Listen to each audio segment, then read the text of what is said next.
we'll just give a couple minutes for people to log on here. Okay. Dr. Stewart.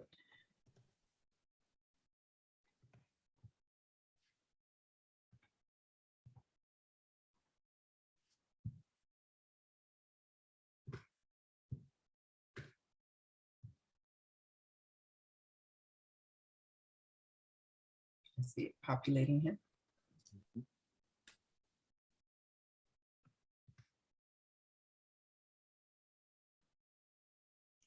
Okay, we'll go ahead and get started. Thank you everyone for joining us with the Center for Research on People of Color and our Anti-Racism Speaker Series. We have the great pleasure of having Dr. Tyran Steward with us today from Williams College. He is a historian of African-American and modern US history. His research examines political, labor, and social history, as well as popular culture and sport. He completed his PhD in history at The Ohio State University, was a Mellon postdoctoral fellow at Carleton College, and taught previously at the University of Michigan. He is currently an assistant professor of history at Williams College. Dr. Steward's book, The Benching of Willis Ward, The Making of a Black Conservative in Jim Crow North, which is forthcoming, is the first scholarly examination of Willis Ward, an African-American football pioneer at the University of Michigan, and the teammate of future US President Gerald Ford. The book uses Ward's racist benching in 1934 to trace the development of Black conservatism in Northern Jim Crow and their emergences in sport and in their fundamental relationship to the workings of formal politics and racial liberalism. The critical intervention here is that this study brings the relatively unexplored world of sport into focus, demonstrating how in the fine-grained materiality of everyday life or even recreation, fascinating sites of racial hierarchy, political reimagination, social retrenchment, and struggle existed.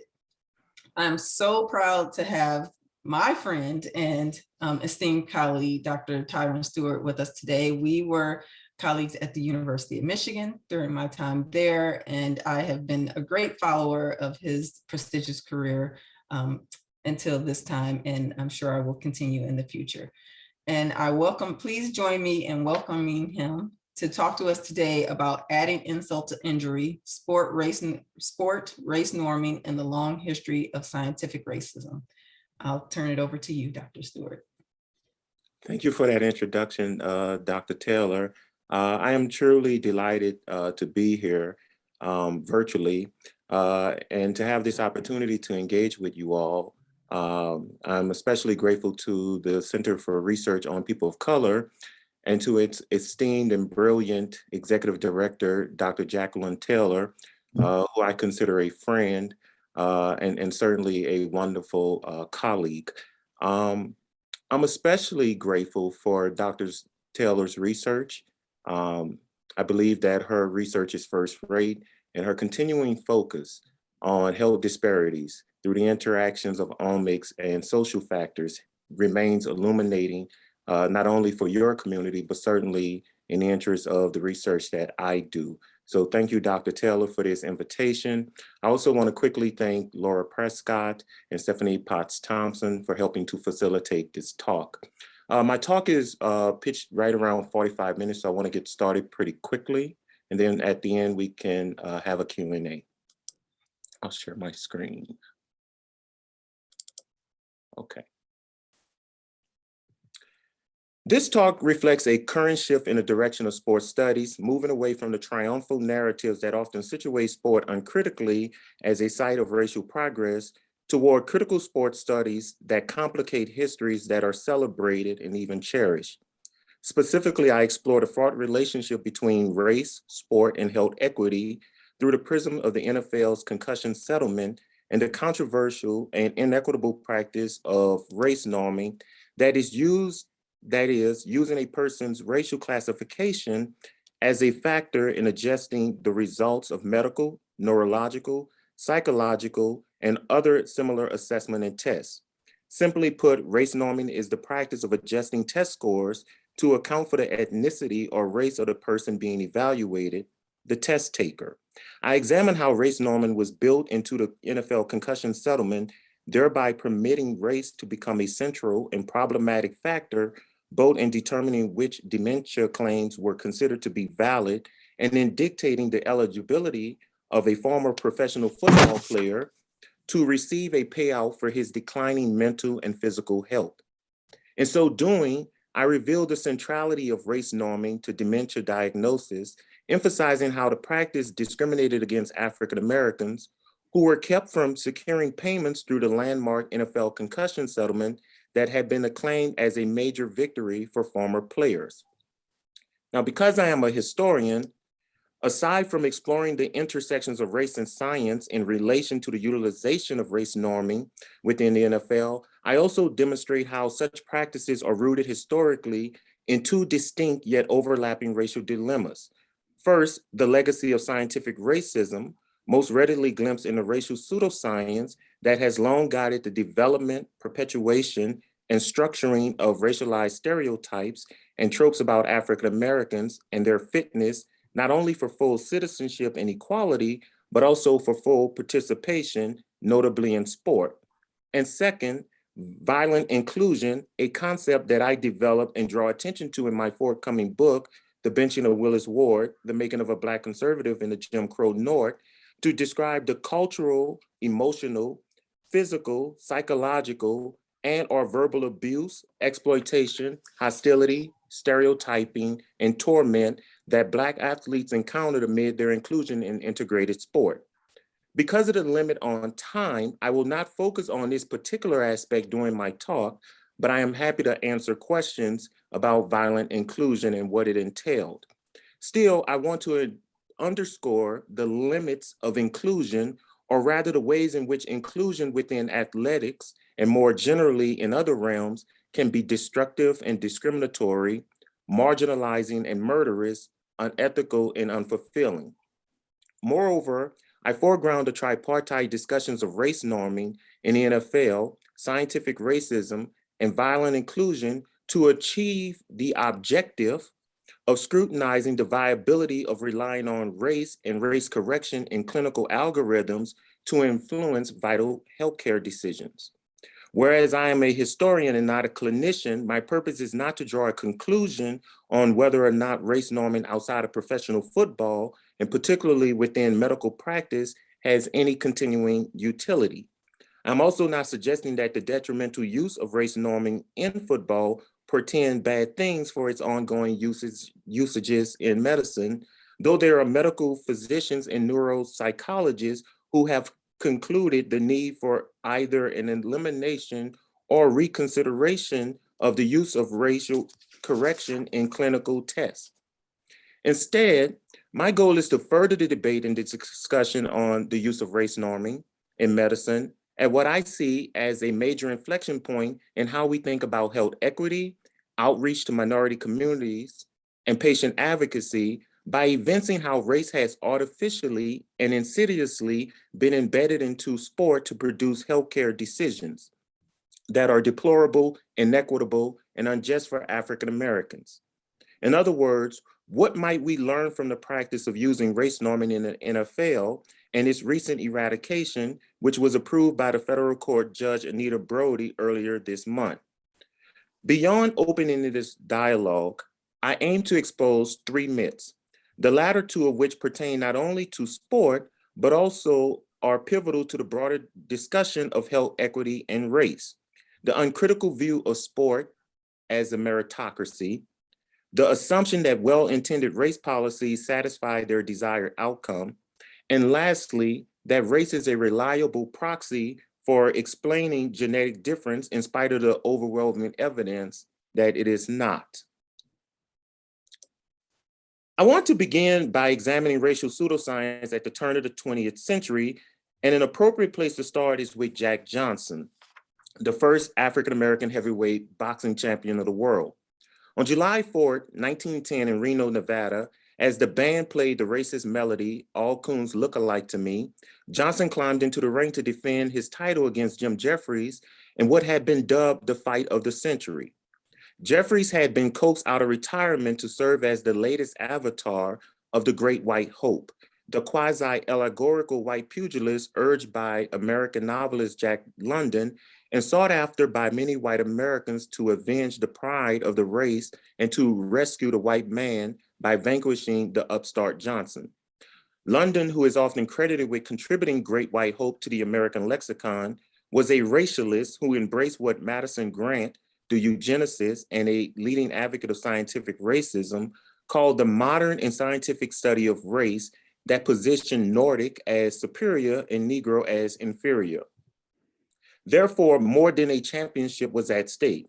A Black man holding a heavyweight title imperiled the assumed superiority of white Americans, and that threat deepened the racial animosity among those who grasped Johnson's title reign as endangering the American racial hierarchy. Predictably, the battle between Jeffries and Johnson produced nationwide attention, and some 20,000 men from across the country traveled to Reno to sit in the grueling desert sun to watch the prize fight. They were joined by over 500 journalists who had been dispatched to cover the fight. Much of the media commentary, with scant exceptions, focused on the apparent manliness of the white race in juxtaposition to the weaker Black race. The current literature, an American magazine published in New York City from 1888 to 1925, for example, insisted that Jeffries would win because the Black man fights emotionally, whereas the white man can use his brain after 20 rounds.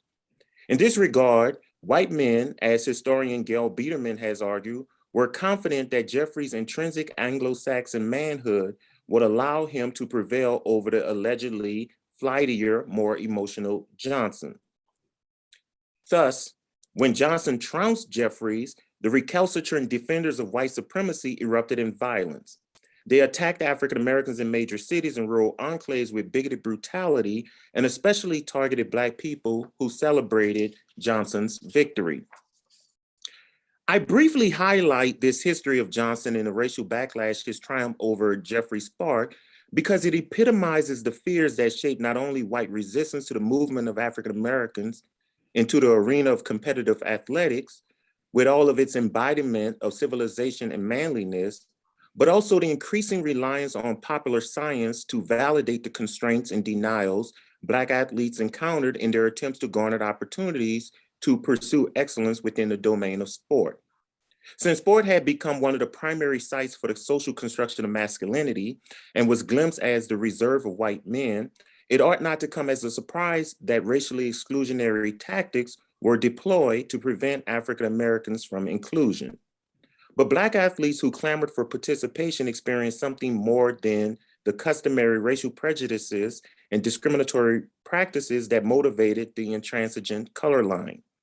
Against the backdrop of mounting segregation in the United States, fortified by the 1896 Plessy v. Ferguson decision that became the constitutional bulwark for separate but equal, African-American sportsmen confronted a formidable impediment of another variety. The emergent discourse of ostensible racial differences inscribed by popular scientists of the era who claimed Black people to be biologically unqualified for participation and success in sport. During the early years of Jack Johnson's boxing career, practitioners of anthropometry worked to find scientific evidence of biological differences between people of varying races. Implicit in their quest to prove the myth of Black biological inferiority was the preordained conclusion that in virtually all the ways that matter to a civilized world, white Americans were superior to African Americans, and so were their offspring. In 1906, just 2 years before Johnson's first championship against Tommy Burns, and 4 years prior to his match against Jeffries, Dr. Robert Bennett Bean published a study in the popular press that purported to show that the frontal lobes of the brains of white people were larger than those of African Americans. From this supposed evidence, Bean concluded that white Americans were inherently better suited to perform tasks involving higher mental functions. Similar claims of racial difference were routinely exploited to justify excluding Black people from assessing opportunities in sport, as well as to explain inequalities that pervaded the Black community. For instance, reference books typically reflected the passions and persuasions among racial pseudoscientists to advance broad generalizations about racial differences on the basis of assorted measurements and observations. Under the subject heading Negro, as Patrick Miller has shown in his work, the Canonical Encyclopedia Britannica of 1895 delineated between the cranial capacities of white people, claiming it weighed 45 ounces, Black people 30 ounces, and the highest gorilla 20 ounces. As appalling as this is, the encyclopedia also emphasized a differential development of the cranial sutures, wherein the premature ossification of the skull was said to account for the intellectual limitations of African Americans. Later versions of these notations reinforced the so-called primitive features of the Black physiognomy to clarify the relative failure of African Americans in the aggregate on intelligence tests. Such references likewise informed the doctrine of racial eugenics that was elaborated on both sides of the Atlantic. The myth of Black biological inferiority affected all areas of African American life, including Black participation in athletics. In boxing, the belief that Black men made poor fighters because they were cowardly and had weak stomachs, which made them susceptible to body blows, was broadly accepted. In addition, it was assumed that only athletes from the colder northern latitudes had enough stamina to remain strong during the course of a long boxing match.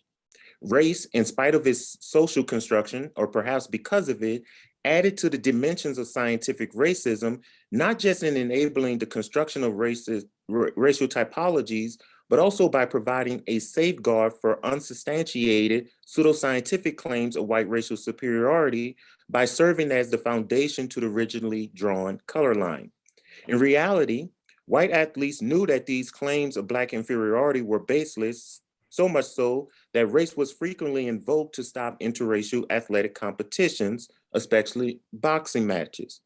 Furthermore, because of the popular logic of the era, Black athletes such as Johnson had to adapt strategies that disguised their dominance on the playing fields and in the ring. As one writer in the Chicago Defender in 1910 stated, knowing his color would be a barrier to him if he performed too brilliantly, Johnson fought his battles systematically. By this, the writer was referring to Johnson's ability to master feints and his decision to allow his bouts to go the full limit of scheduled rounds, winning by narrow margins to avoid jeopardizing his future interests as a quick victory over the white opponents would risk. To appear less threatening to white boxing fans, Johnson, according to sports scholar Randy Roberts, employed a defensive boxing style, sometimes carrying his opponent to make the fight seem more evenly matched. Because of these tactics, most of the successful Black boxers of Johnson's era had significantly lower knockout percentages than their white counterparts. Despite these strategies that Black athletes deployed to acquire opportunities while concealing their ostensible challenges to notions of Nordic superiority, their growing accomplishments in sport amid their rising inclusion compel racial pseudoscientists to shift their focus from reinforcing prevailing notions of Black inferiority toward accounting for the extraordinary achievements of African Americans. It became popular to qualify Black ascendancy in sport either by altering the criteria or the meanings of the criteria that determine athletic excellence. It is worth mentioning that in the Encyclopedia Britannica's discussion of the Negro, it described the abnormal length of the arm, which in the erect position sometimes reaches the knee pan and which on average exceeds that of the Caucasian by 2 inches. It also highlighted the low instep, divergent, and somewhat prehensile great toe and heel projection backwards, in other words, the log heel. In time, these specifications became foundational to the racialist responses devised to advance biological rationales for Black sporting attainment. In 1901, the champion sprint cyclist, Marshall Major Taylor, was x-rayed as well as measured up and down by a number of French medical anthropologists in an effort to reveal the source of his triumphs in the velodrome. Similarly, commentaries were written to elucidate the speed of Black Olympic runner John Taylor and the strength of Jack Johnson. By the 1930s, this new version of scientific racism that linked Black athletic dominance to genetic predisposition hardened, especially as African Americans dominated in the sport of track and field as well as football. A. Albert Kinley, who was considered an X-ray specialist, reiterated the falsehood about the elongated heel bone before predicting more world records for African Americans in sporting events that depended on a certain kind of anatomical leverage. The prominent sports writer Grantland Rice reconciled the pugilistic success of Joe Louis by framing it in terms of prehistoric conflict, while Dean Cromwell, a track and field coach in 1941, wrote that it was not long ago that the Black athlete's ability to sprint and jump was a life and death matter to him in the jungle. His muscles are pliable and his easygoing disposition is a valuable aid to the mental and physical relaxation that a runner and jumper must have. In the ensuing years, Carlton S. Kuhn, a Harvard anthropologist, augmented Cromwell's claims by asserting the inherited advantages of Black athletes whose slender calves and loose jointedness aided their running success.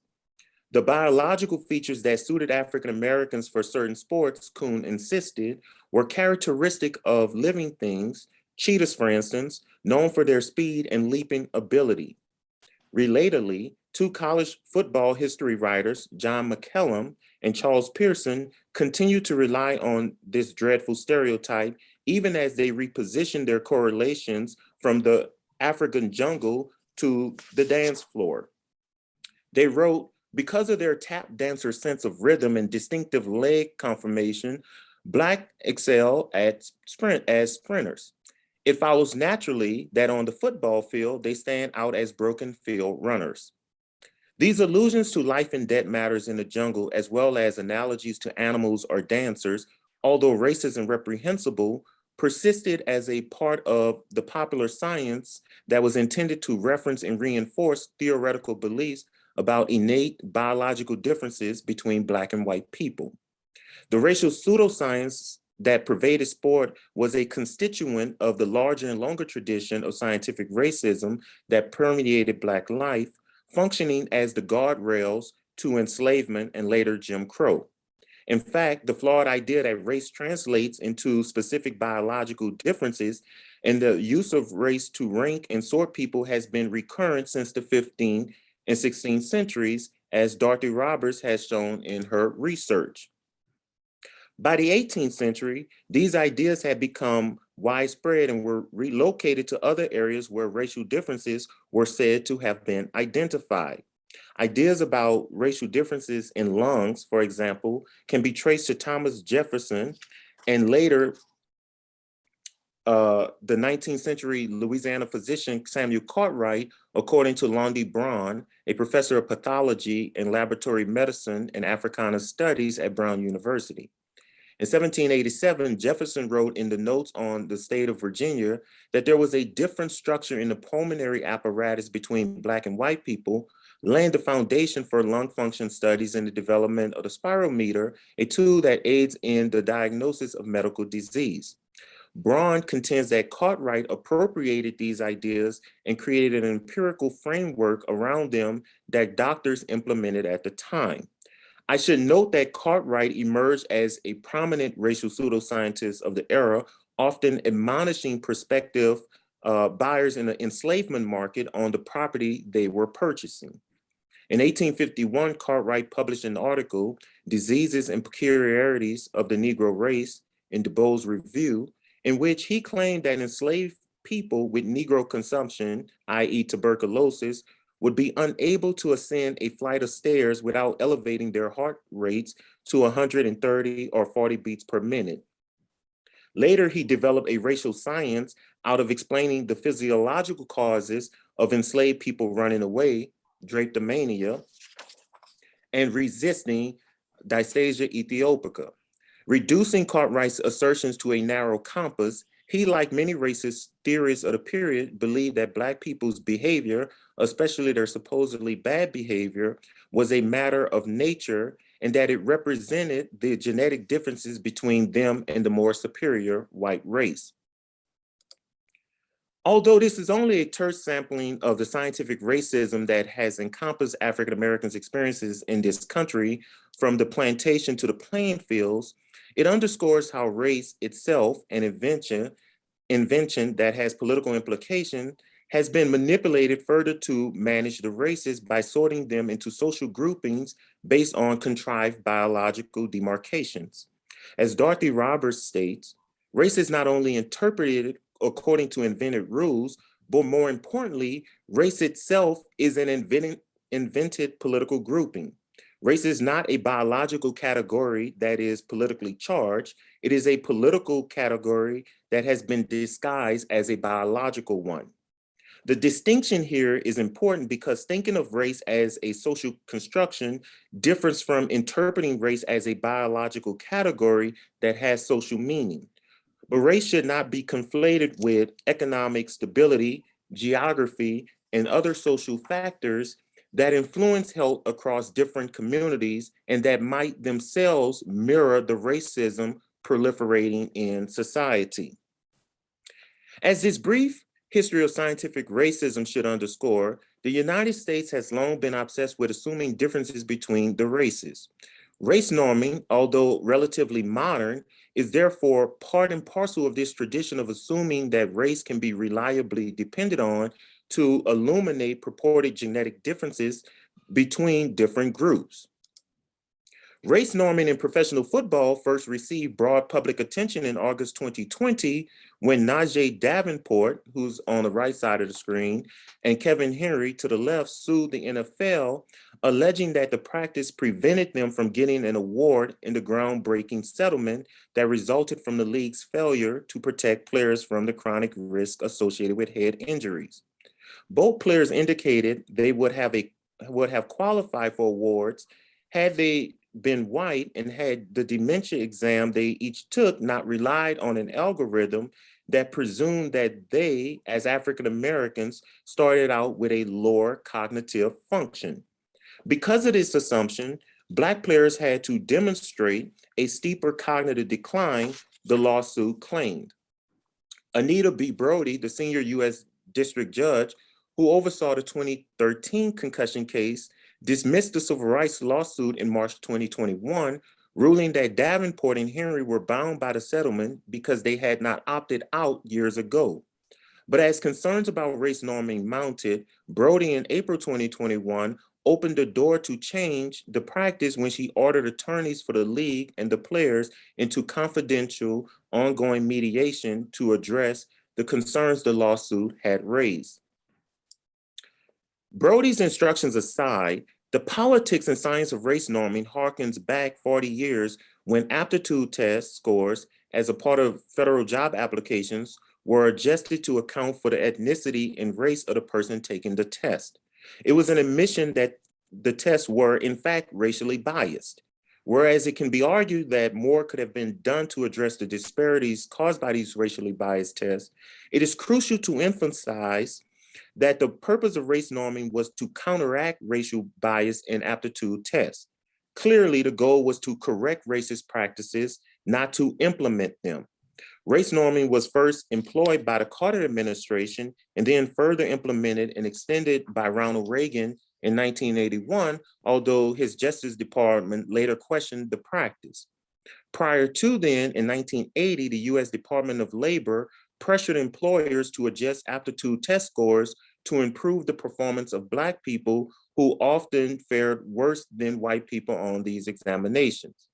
The Equal Employment Opportunity Commission threatened to sue companies not adopting race norming practices as well. In 1989, a blue ribbon committee of the National Academy of Sciences concluded that the US Department of Labor's practice of race norming employment test scores was scientifically justified because the modest validities of the general aptitude test battery caused selection errors that weigh more heavily on minority workers than on majority workers. In 2 years, however, all forms of race norming, including the Department of Labor's use within group score adjustments, became illegal. With strong public support and facing hardly any opposition, both Democrats and Republicans joined together in adding a ban on such race-conscious score adjustments to the Civil Rights Act of 1991, which George H.W. Bush signed into law.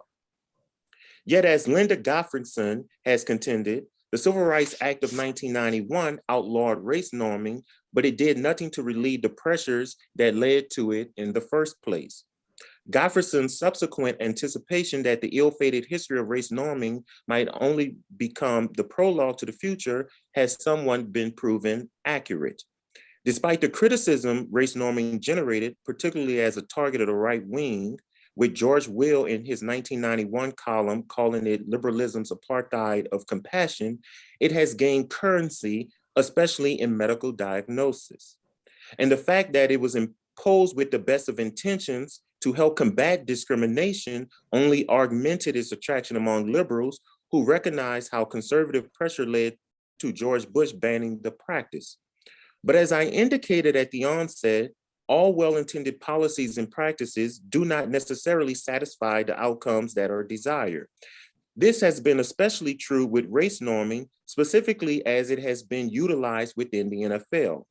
As Dave Zirin declared, race norming is being used not to correct racial imbalances, but to codify and exploit them.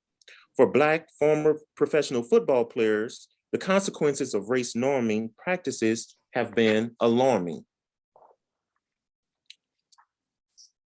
When the class action concussion litigation was finalized in 2017, the NFL agreed to pay sums ranging from $25,000 to $5 million to any member of the class of more than 20,000 former players who developed one of several brain diseases, ALS, Parkinson's, Alzheimer's, dementia, and death with CTE. The NFL admitted no liability and in fact had long opposed efforts to be held liable for the lingering brain issues that resulted from football. After injuries to stars like Troy Aikman and Steve Young, then NFL Commissioner Paul Tagliabue established the Mild Traumatic Brain Injuries Committee in 1994 to study the problem of head injuries and appointed Dr. Elliot Pellman, a Jets team doctor and rheumatologist, as its chair, despite his lacking any previous experience in brain science. When asked about the issues of concussions later that year, Pellman told Newsday he labeled them a part of the profession, an occupational risk. His comments were in line with the thinking of Tagliabue, who described concussions as a packed journalism issue during a panel on the future of sport in December 1994. Clearly, the NFL was not invested in studying the long-term impact of head injuries. Ex-players who sued the league recognized the league's tepid support, alleging that the MTBI committee was essentially a sham that helped trick them into thinking that concussions were relatively harmless. Guidelines from the American Academy of Neurology in March 1997 invalidated any claims that concussions were not significant, stating that repetitive head injuries of that sort could cause brain damage. The Academy further suggested that players be removed from the game if they lose consciousness or exhibit any concussion symptoms 15 minutes post-injury. 3 years later, in May 2000, research conducted by Dr. Barry Jordan and Dr. Julian Bell at the annual meeting of the American Academy of Neurology suggested that concussions may lead to neurological problems. Although they cautioned that their study was based solely on surveys, Science Daily summarized the findings. When compared to players who did not report any concussions, the group with one or more concussions reported significantly more neurological symptoms. These problems included the loss of memory and concentration, confusion, speech or hearing difficulties, numbness or tingling in extremities, and headaches. MTBI members were quick to question not only return to play guidelines, but also the report, citing a lack of research to support them. We don't know whether being knocked out briefly is any more dangerous than having amnesia and not being knocked out, committee member and neurologist Dr. Mark Lavelle told the New York Times. I will not recount the full history of the way that the NFL actively worked to undermine concussion research, But aside from challenging several studies that aim to show the enduring effects of brain injuries, the league began to publish research in a scientific journal to support its own claims. In October 2003, the first of 16 scientific papers by the MTBI committee were published in neurosurgery, along with a guest editorial by NFL Commissioner Tagliabue. One of the significant papers that it published came in early January 2004, when the MTBI committee emphasized that the NFL's concussion problem was relatively non-existent and that most concussed players recover quickly. The MTBI went on to dispute other research on the effects of repeated concussions and stirred controversy in November 2004 by arguing that NFL players had evolved to the state where their brains were less susceptible to brain injury. These claims, I will note, coincided with a number of findings that had begun to be published on chronic traumatic encephalopathy, CTE, including Dr. Bennett Amalu's report on Mike Webster's brain in neurosurgery in 2005.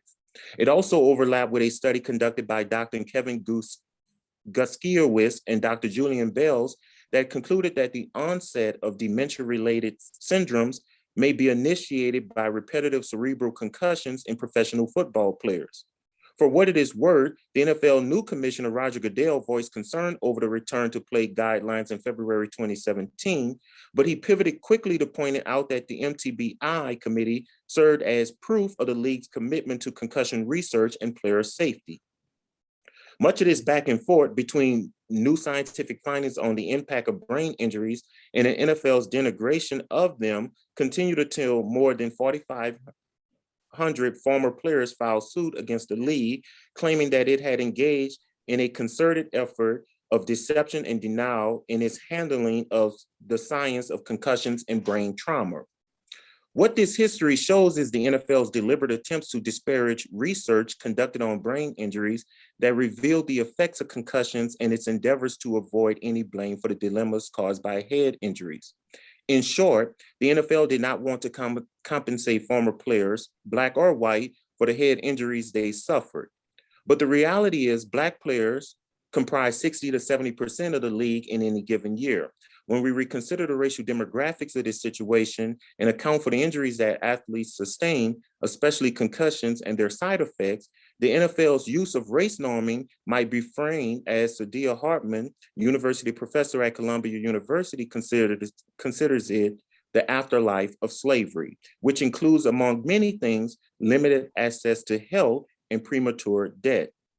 Even as we might imagine sport to be a site of racial progress, health disparities that arise from their previous participation in football is more pronounced among African Americans than athletes of other backgrounds, notably white players. In August 2020, research from Harvard Medical School and the Harvard T.H. Chan School of Public Health found that Black players were significantly more likely than white players to experience diminished quality of life due to impaired physical function, pain, cognitive troubles, depression, and anxiety.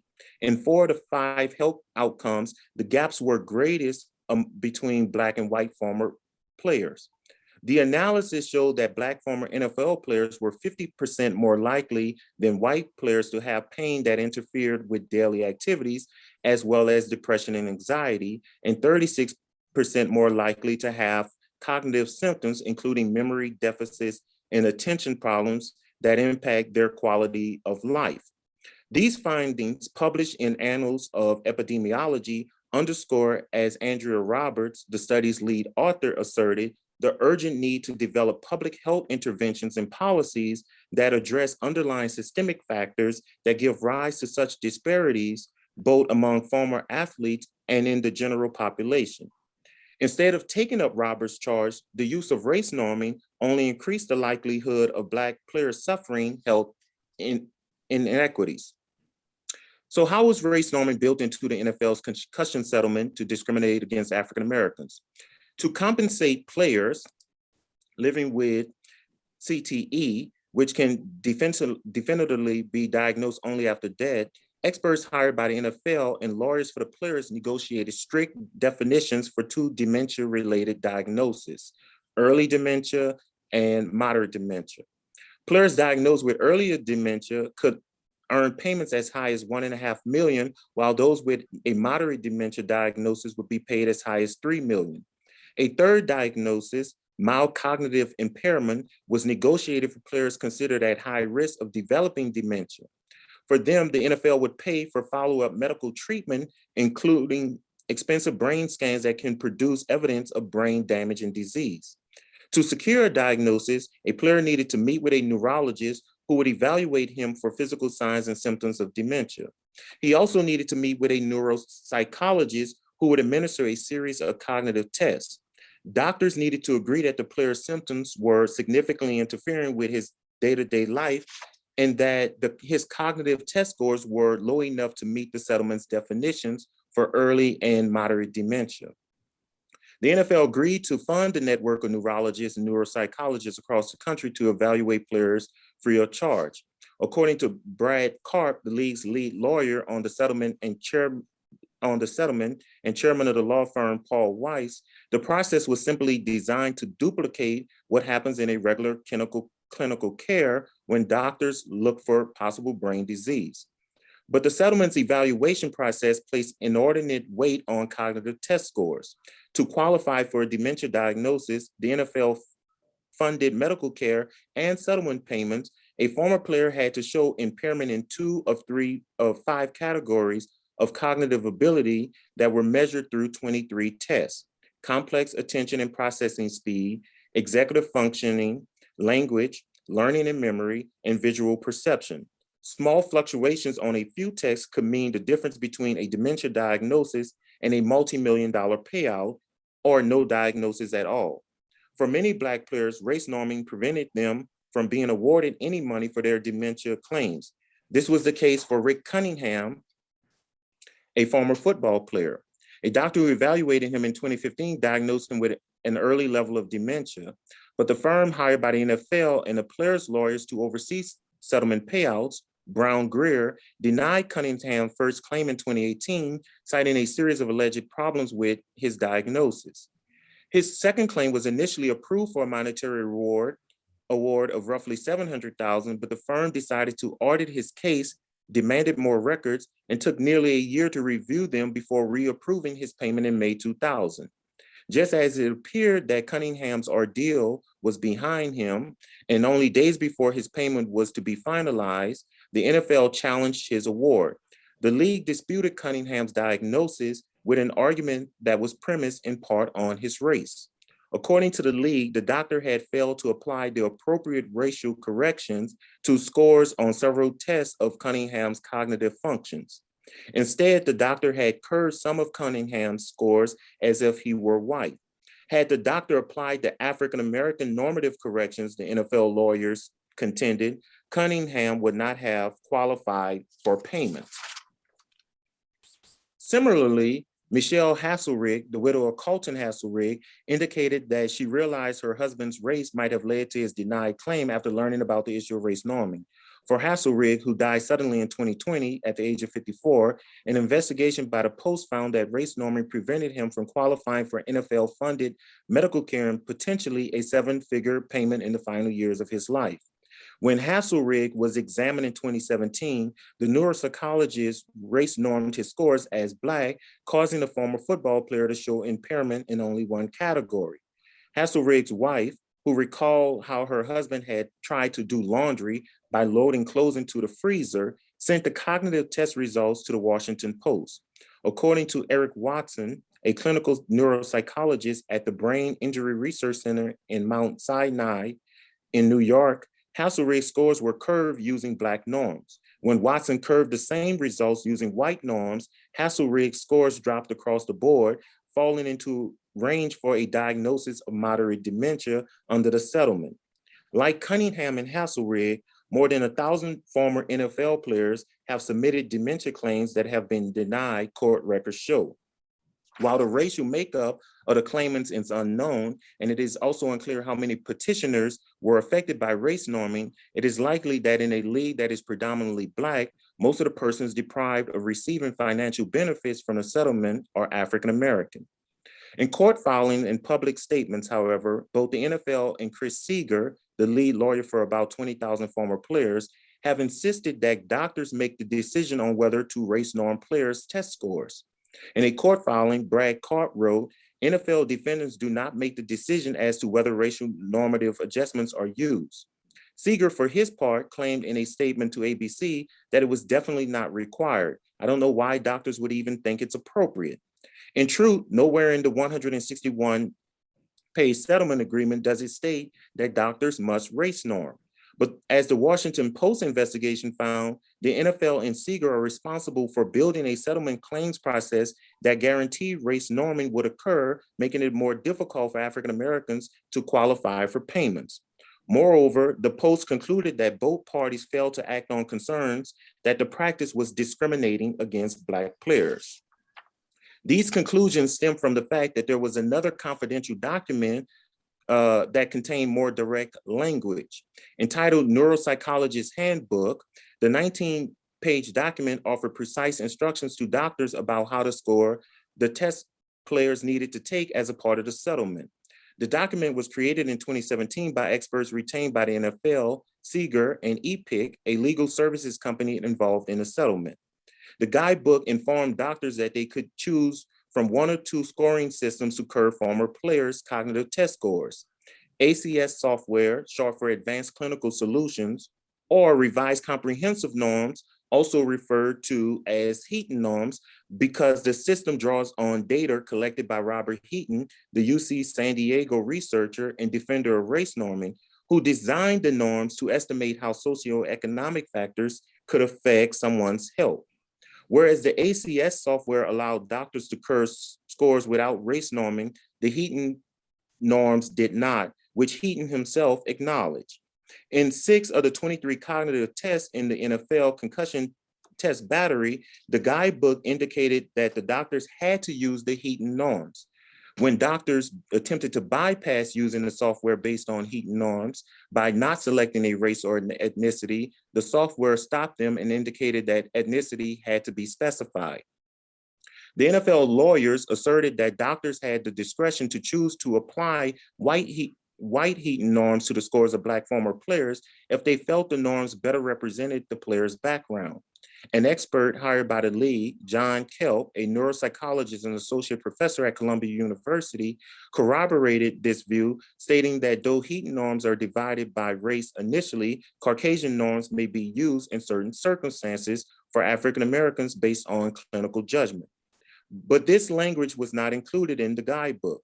While 2 special masters in an August 2020 ruling also concluded that race norming is not required in the settlement, they asserted that the guidebook is unclear whether the clinician can exercise discretion in deciding whether to apply white or African American norms.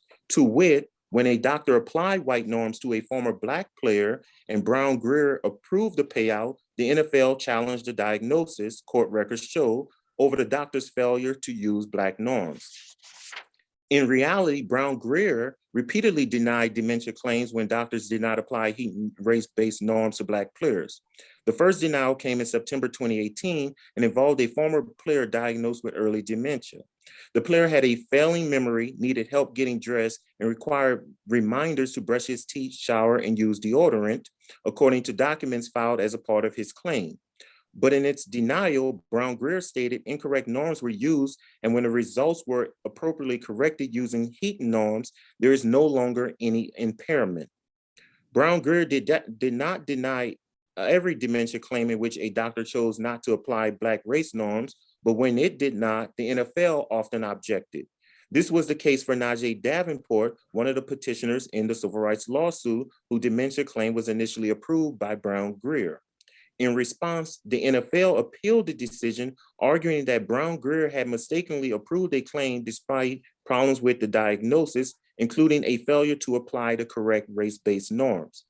After the appeal, Brown Greer contacted Charles Golden, the Florida neuropsychologist who had evaluated Davenport, to ask him why he did not use Black norms. Golden replied, using different racial standards is indeed discriminatory and illegal. Beyond their discriminatory impact, other critiques range from the criticisms of the data collected by Heaton to the settlement's assessment strategies. Jennifer Manley, a Columbia University neuropsychologist hired by Davenport's lawyers called race norms in medicine ill-conceived and outdated in a court filing. Although widely used, scientists have begun to recognize the limitations for the normative comparison groups Heaton used in developing norms in the early 1990s. The small group of African Americans Heaton chose to create his adjustment protocol came entirely from San Diego, where the Black population hardly reflected the diversity of Black people across the US. The racial classifications he chose are also binary, Black or white, even though hundreds of NFL retirees and millions of millions of Americans identify as mixed race. As Manley wrote in her brief, white and Black retired NFL players may be more similar to each other than they are to the reference populations used to develop Heaton or other race-specific norms.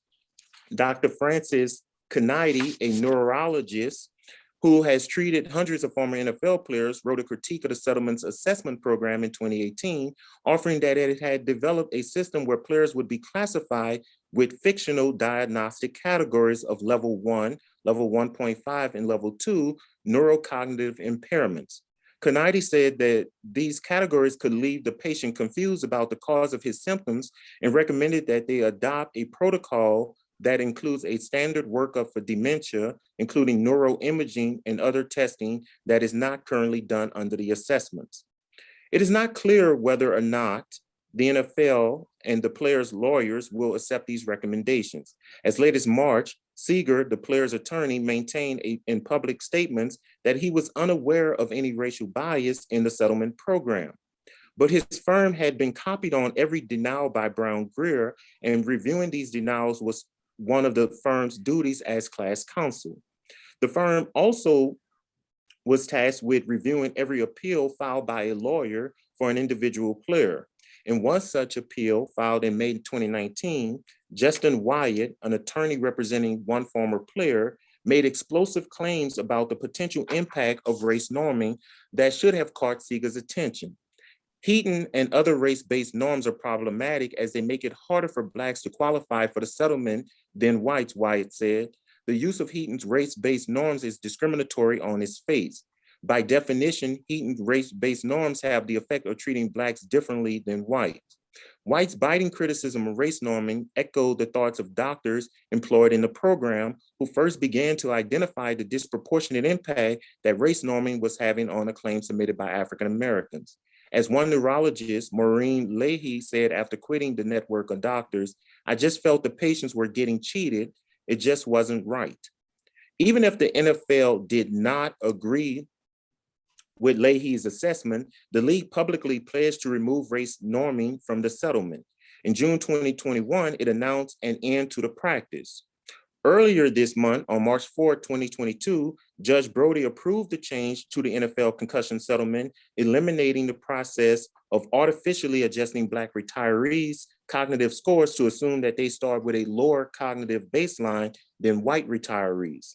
As part of the agreement, Brody ruled that eligible players will have their scores recomputed without race being used as a factor.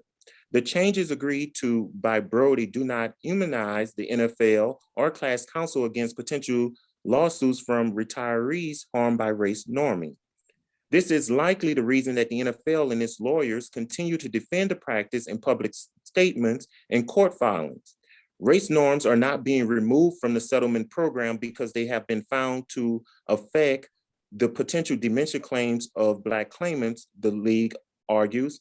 They are being eliminated because they have recently been called into question in many areas of medicine, including in the settlement program, and the NFL is committed to driving positive change, even ahead of the field of neuropsychology at large. Right or wrong, as the NFL makes clear, the use of race norming is widespread and not merely confined to the league's cognitive exam. Rather, it is quietly utilized across medical specialties from cardiology to pulmonary medicine. Over the past 5 years, with the emergence of Black Lives Matter movement, some medical students and practitioners have condemned the use of race norming as discriminatory and harmful. And here I'm drawing attention to the American Academy of Clinical Neuropsychologists, who have called for its elimination, as well as an article published in the New England Journal of Medicine, also demanding urging a reconsideration of the use of race correction. In seeking to eradicate the practice, they emphasize that its premise stretches back to enslavement. But race norming also contradicts the research findings of the Human Genome Project that determined in 2000 that human beings are 99.9% genetically alike. As David S. Jones, a Harvard historian and medical ethicist, opined, is it really likely that the average person of African ancestry is cognitively impaired when compared to the average white person? The assumption that it is true just sounds like white supremacist racism to me. We need to subject any claims to really strict scrutiny. It is unclear whether the use of race norming will be eliminated from medicine, as Jones and others have strongly advocated. And in reality, race is usually just one factor used to determine a person's risk of disease or illness through race adjustment assessment tools. Factors like sex assigned at birth, severity of pains, and age are also very often a part of the algorithms. Moreover, these evaluations and the use of race correction are intended to individualize risk so that doctors do not apply a blanket decision to all patients or engage in bias when making difficult decisions. These approaches are especially meant to help guide the medical treatment for high-risk patients who score above or below a certain threshold. Still, doctors indicate that as much as these tools appear to be helpful, they are rooted in the working assumption that Black and white bodies are different, and because of this, algorithms do more harm to Black patients as well as other people of color who can be prevented from receiving adequate health care. Race correction obscures then the very real racial disparities that exist in medicine and society more broadly. Such disparities are pervasive and persistent and brutally play out in and on the bodies of Black people. But racial disparities and racial differences are not immutable facts, as Lucia Trimber, a sociologist and associate professor at City University of New York, John Jay, and Lundy Braun point out. Rather, they are the consequences of histories and experiences of profound racial injustice. It is these injustices and their effects that clinicians perhaps should focus on when assessing patient health, recognizing that it is not race, but racism that accounts for the health challenges and inequities that Black people confront. Thank you.